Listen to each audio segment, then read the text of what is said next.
Bismillahirrahmanirrahim. Assalamualaikum warahmatullahi wabarakatuh. Saya Daniel Alfian Faturrahman, NIM 1199230025,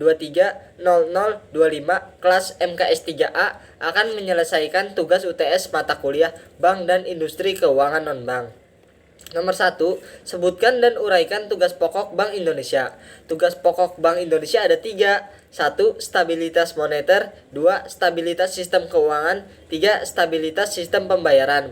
Dapat diuraikan. Yang pertama, stabilitas moneter, yaitu Bank Indonesia menjaga kestabilan nilai rupiah terhadap barang dan jasa, serta terhadap mata uang asing. Kedua, stabilitas sistem keuangan, yaitu Bank Indonesia membuat dan mengawasi regulasi untuk semua bank yang ada di Indonesia. Ketiga, stabilitas sistem pembayaran, yakni mengeluarkan atau mengedarkan dan menarik alat pembayaran tunai seperti uang rupiah.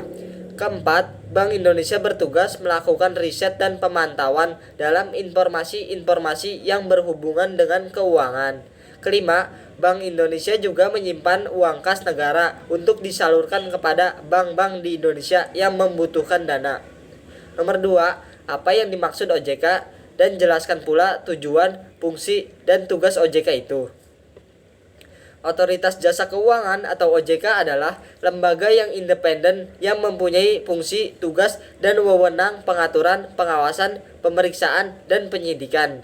Dibentuk berdasarkan Undang-Undang Nomor 21 Tahun 2011 dan didirikan pada tanggal 16 Juli 2012 sebagai pengganti peran Bank Indonesia dan Bapepam LK dalam pengawasan lembaga keuangan dan pasar modal. Tujuan dibentuknya OJK yaitu agar keseluruhan kegiatan di dalam sektor jasa keuangan terselenggara secara teratur, adil, transparan, dan akuntabel, mampu mewujudkan sistem keuangan yang tumbuh secara berkelanjutan dan stabil, dan mampu melindungi kepentingan konsumen dan masyarakat. Fungsi OJK yaitu menyelenggarakan sistem pengaturan dan pengawasan yang terintegrasi terhadap seluruh kegiatan di sektor keuangan. OJK mempunyai tugas pengaturan dan pengawasan terhadap perbankan, yaitu bank umum, bank syariah, dan BPR. Lalu pada industri keuangan non-bank, yaitu perasuransian, dana pensiun, lembaga pembiayaan, dan LJK lainnya. Dan juga pada pasar modal, yaitu perusahaan sekuritas dan manajer investasi. Nomor 3, apa yang dimaksud pasar modal syariah? Di mana perbedaan saham, sukuk, dan reksadana syariah, dan bagaimana mekanisme transaksinya di pasar modal syariah. Pasar modal syariah adalah tempat pertemuan dan transaksi antara penerbit dan investor.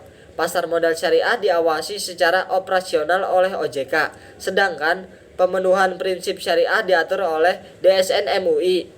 Pasar modal syariah yang diperdagangkan dan dijual adalah sekuritas seperti saham syariah, obligasi syariah atau sukuk, dan reksadana syariah yang diukur dari waktu modal yang diperdagangkan adalah modal jangka panjang.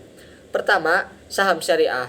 Saham syariah adalah salah satu jenis investasi yang diterbitkan oleh emiten yang berkegiatan bisnisnya tidak bertentangan dengan prinsip syariah.